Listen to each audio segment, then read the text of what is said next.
Oi! Hoje é resenha do conto Melanomas, escrito por Giovanna Madalosso, aqui da coletânea Partes de um Corpo, dentro do nosso projeto Contos do Meio-Dia, edição 2022. Nos conhecíamos por causa de uma infiltração. Foi quando ele se mudou para o andar de cima havia menos de um ano. Esteve no meu apartamento para ver a mancha. Lembro que observei enquanto ele olhava para o teto, pensando que era um homem bonito, quase atlético, para os seus 60 ou 70 anos. Assim começa Melanomas, escrito por Giovanna Madalosso, que conta a história desta narradora aqui, uma mulher que também tem ali quase a mesma idade desse homem que ela botou reparo, sim, deu uma boa olhadinha. É fácil a gente perceber por essa abertura aqui, caramba, será que pode dar liga, dar jogo entre esses dois, né, sessentões, quase setentões, né, um viúvo e também uma viúva? Por que não, né? No contexto, talvez, da pandemia, no caso aqui dessa história, talvez nem muito, né? Na verdade, a história se passa, pelo que dá a entender, depois da pandemia. Mas sim, a temática aqui dessa coletânea a respeito de qual parte do corpo temos aqui uma questão, sim, qual que é? Talvez o corpo inteiro. Afinal de contas, essa coisa de você se enamorar por alguém envolve tudo. Mas eu não vou dar mais detalhe, porque senão estraga a experiência de quem ainda pretende ler este conto. Minha avaliação do texto. Pois bem, né? A parte do corpo aqui destacada nessa nova pequena história dentro dessa coletânea que trata de partes do corpo é exatamente, talvez, o corpo inteiro de fato. Mesmo que talvez, puxando pelo título da história, Melanomas, a coisa se refere mais à pele em si. Mas no fundo, quando a gente vê que a protagonista da história é esta mulher de 60 anos chamada Vera, nós percebemos que sim, ela está desconfortável, ela tem envelhecido, claro. Toda mulher passa por isso, né? O homem, basicamente, acho que nem liga muito. Mas para a mulher, realmente dói mais perder a formosura, né? Que foi se desenvolvendo ao longo de anos, chega no seu auge e depois começa uma certa derrocada, digamos assim. Então essa protagonista também vive esse dilema, né? Ou seja, não é uma questão assim, no conto, de ser a pele, o foco principal, tudo envolvido, né? Ao longo do texto a gente percebe que ela, claro, se interessa por um pedaço aqui, outro lá, do seu corpo. Claro, especificamente também aquelas mais relacionadas às questões talvez mais sexuais, já que ela tem na sua cabeça, né? Quem sabe o envolvimento com este homem. Ele mora no andar de cima, exatamente o apartamento que está acima da cabeça dela. Eles se conheceram assim casualmente, papo vai, papo vem, ok, se conhece ali no condomínio, né? Mas o que vale é que num determinado dia, no encontro ali no elevador, ele acaba topando, ou melhor, ela, a protagonista, a Vera, acaba topando com ele, mais uma vez, só que tem uma novidade, né? Ele está acompanhado da sua filha. E ali, uma troca rápida de assunto, se descobre que ele precisa de uma certa ajudinha, pois ele tem o referido problema descrito no título da história, melanomas. Pois é, cerca de um tempo atrás ele havia identificado que encontrou uma pinta um pouco mais crescendo na pele dele e precisava sempre se verificar. Só que a filha não tem mais a disposição, parece que ela está indo para outro país ou coisa assim mais ou menos, então digamos, precisa de alguém, né, alguém conhecido que possa ter esse trabalhinho, né, de verificar todo mês como é que andam as pintas, principalmente na sua região costeira, nas suas costas. Pois é, mas fica aquele constrangimento, caramba, a gente só se conhece aqui de passar para cá e para lá no condomínio, nós não temos nenhuma intimidade, mas de qualquer forma, naquela coisa, tipo, pelo menos conhecido, ela acaba, a Vera, afirmando à filha, então, do seu interessado, né, que sim, tudo bem, não custa nada, né, uma vez por mês, olhar as costas dele para ver se as pintinhas não estão mudando de tamanho, de formato, aquela coisa básica, realmente não é nada complicado, e fica isso combinado.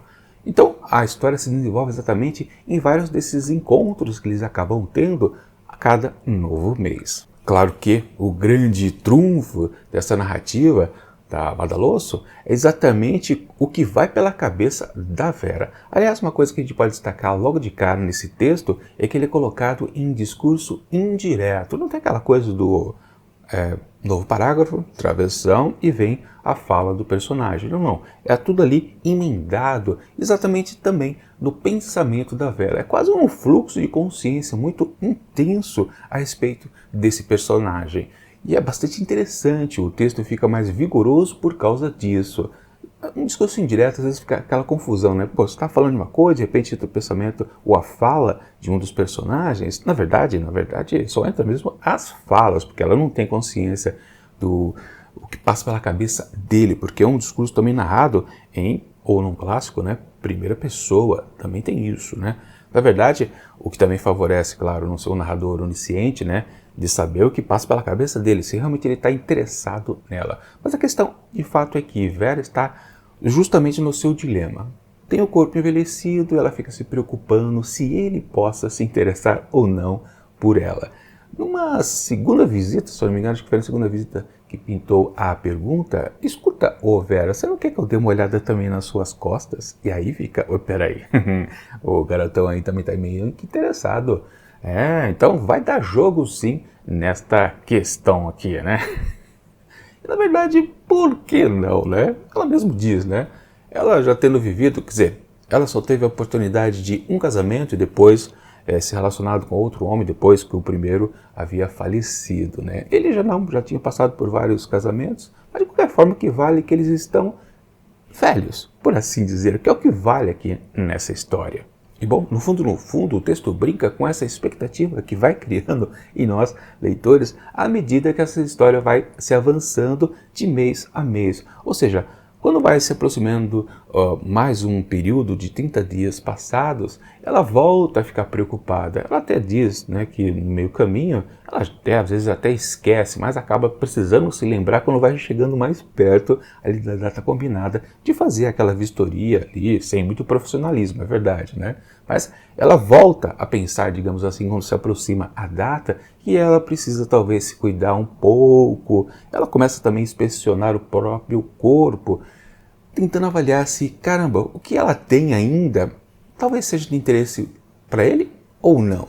Ou seja, o tempo todo, na verdade, o texto trabalha com esse fluxo de consciência dela de uma maneira bastante divertida, para falar a verdade, e isso faz com que a gente fique interessado realmente e até torcendo para que o casalzinho dá certo. Só que, claro, isso já chega na parte do spoiler. E aí eu tenho que dizer para você, se você não quiser saber como é que a história termina, você dá uma olhada aqui nos capítulos que estão aparecendo aqui no vídeo, ou então dá uma olhada na descrição do vídeo para o ponto onde eu vou atribuir uma certa nota aqui a esta narrativa, porque agora sim eu vou falar. Se você não pulou, é porque você não tem problema com spoilers. Bom, lá pela terceira vez, se eu não me engano, a coisa realmente vai rolar. Ela até está preparada, colocou uma lingerie um pouquinho mais aceitável. Na primeira oportunidade ela estava com uma corzinha bege, que é aquela coisa que os homens não gostam, né?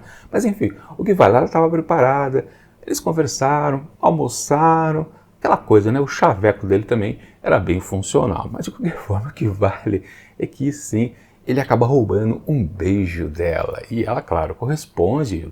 Logo depois já estão ali no sofá, nos afagos um pouco maiores e já completamente despidos. Só que aí vem a surpresinha, uma sacanagem, né? Na verdade, né?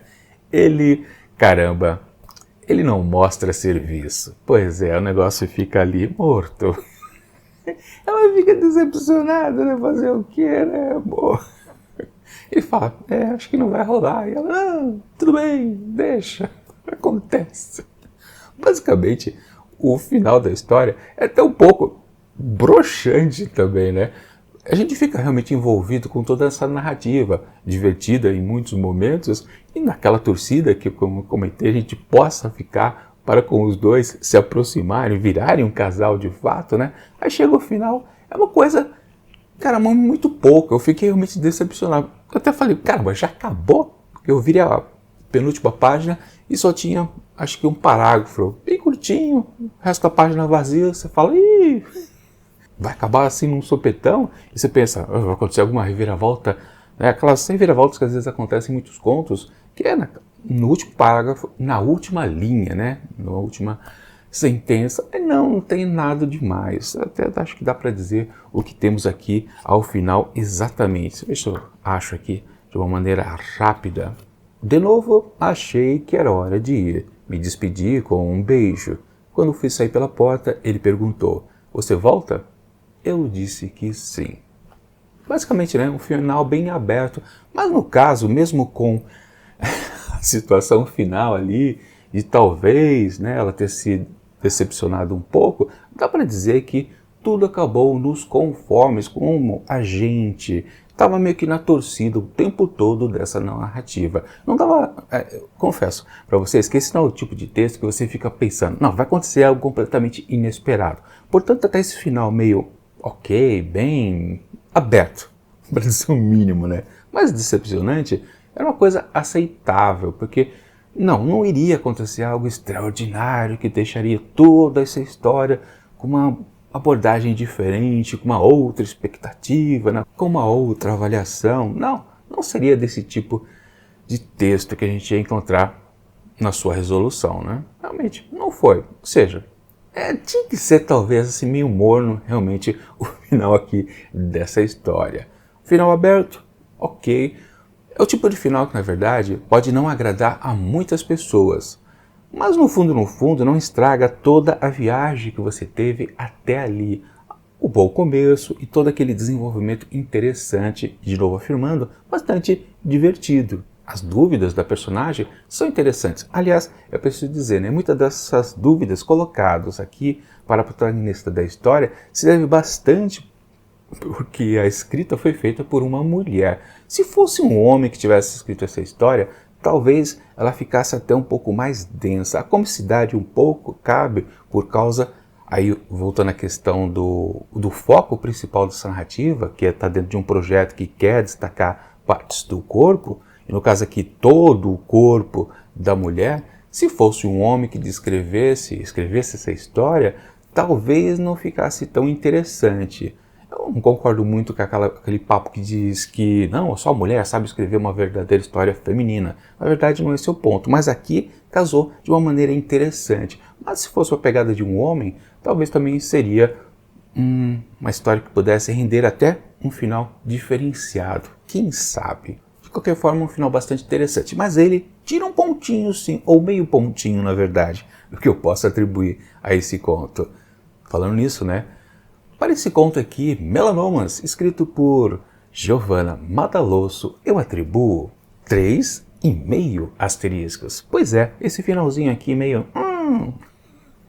tirou meio ponto. Essa história merecia ser 4 asteriscos, mas porque eu não curti, acho que muita gente vai dar 4 sim para a história, mas eu fiquei assim decepcionado com o finalzinho, então eu tiro sim esse meio ponto. 3,5 tá de bom tamanho para esse texto.